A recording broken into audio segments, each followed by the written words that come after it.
स्त्री पुरुष में रोज झगड़ा होता रहता है। मैंने देखा नारद जी के ने। और कलयुग में सभी प्राणी अन्न बेचने में लगे हैं। और इस कलयुग में ब्राह्मणों ने वेद को बेच दिया, इसको शास्त्र को बेच दिया है। कैसे? इसकी कीमत कर ली। क्या कर ली? कीमत कर ली। हाँ, पहला से ठहराव करेगा, इतना हजार दक्षिणा का देना पड़ेगा तो भागवत जी करा, नहीं तो नहीं करा। बोल कृष्ण भगवान ने। सुभाष महाराज ने ठहराव करियो करियो करियो, माता जी शिंदे साहब करियो ठहराव। राधे राधे। अभी भगवान का नाम अनमोल है, इसकी कीमत नहीं होती है।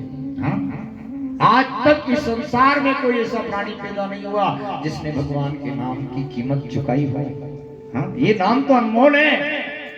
क्या है? अनमोल है प्रभु का नाम, इसकी कोई कीमत नहीं दे सकता है। और इस नाम को ब्राह्मणों ने पैसे से बेच दिया है। हाँ? नारद जी कह रहे हैं, और इस कलयुग में पैसे के स्वार्थ में कन्या की बिक्री कर रहे हैं। कलयुग के प्राणी कन्या को बेच रहे हैं। कैसे? पैसा लेकर के कन्या को बेच रहे हैं। हाँ? और इस कलयुग में सती स्त्रियों ने अपने सतीत्व को बेच दिया है। बोल कृष्ण भगवान की। क्या बेच दिया है? सती स्त्रियों ने पैसे से अपने सतीत्व को बेच दिया है। नारद जी कह रहे हैं कि कलयुग के दोषों को देखता हुआ जब मैं कहाँ गया, यमुना किनारे वृंदावन में गया, वहां मैंने एक आश्चर्य देखा। और वो आश्चर्य क्या देखा कि वहां वृंदावन में यमुना किनारे एक जवान स्त्री बैठी बैठी रो रही थी। और जवान स्त्री के पास दो बूढ़े पुरुष सोए हुए थे। और सैकड़ों स्त्रियां उन दोनों बूढ़े पुरुषों को जगाने का उपाय कर रही थी, लेकिन वो नहीं जाग रहे थे। जब मैं वहां गया, मुझे देख करके वो जवान स्त्री खड़ी हो गई। मैंने उससे पूछा कि ये ब्लाप कौन हो और ये बूढ़े होकर सो गए, ये दोनों कौन है? तो जवान स्त्री बोली, हे ऋषिवर, मैं तो भक्ति हूँ। भक्ति कौन हूँ?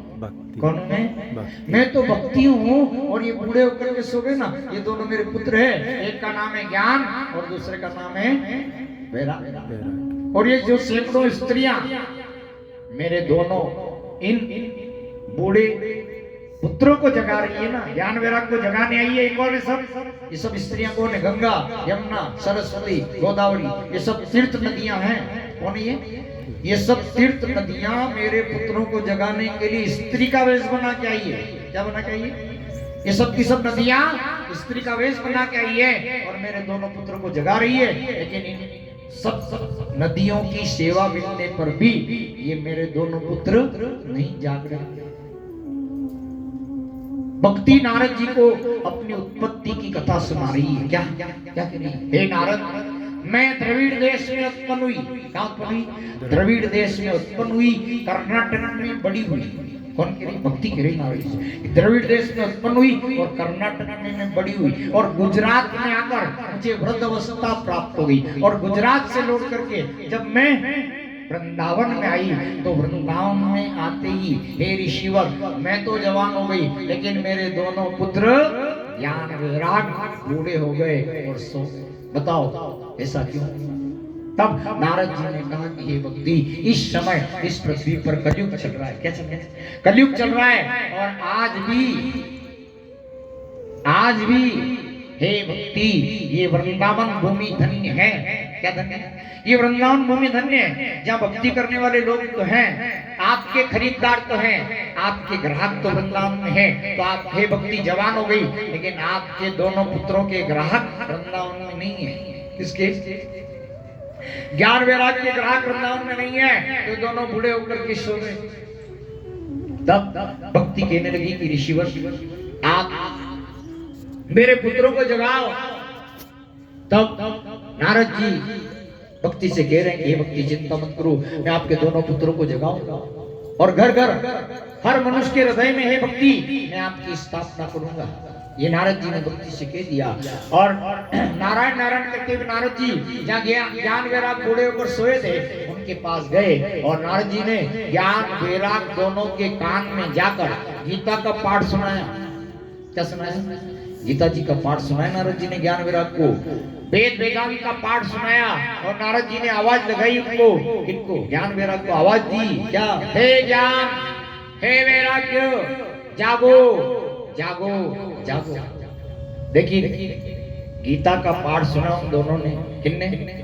ज्ञान वैराग्य ने नारद जी के मुख से गीता का पाठ सुना, वेद का पाठ सुना, तो उन दोनों के ऊपर कितरो असर होयो बताऊं? गीता का पाठ को ने वेद का पाठ को कितरो असर होयो के भी दोई का दोई उठीने बैठा होया, कहीं होया ज्ञान वैराग्य पे असर होयो, कहीं भी दोई उठीने बैठा होया और उनने दोई ने बगासी खाई, आंख मसली और वापस सोई गया। बोल कृष्ण भगवान कितरो असर होयो, काय को असर होयो? गीता का पाठ और वेद का पाठ को इतरो असर होयो। ज्ञान मेरा उठीने बैठा होया, बगा सीखई, आंख मसली और वापस सो गए। बोल कृष्ण भगवान की जय। अब नारद जी ने देखा कि मैंने इन दोनों को जगाने के लिए इनको गीता का पाठ भी सुनाया, वेद का पाठ भी सुनाया, फिर भी दोनों नहीं जागे, इनको जगाने के लिए क्या करना चाहिए?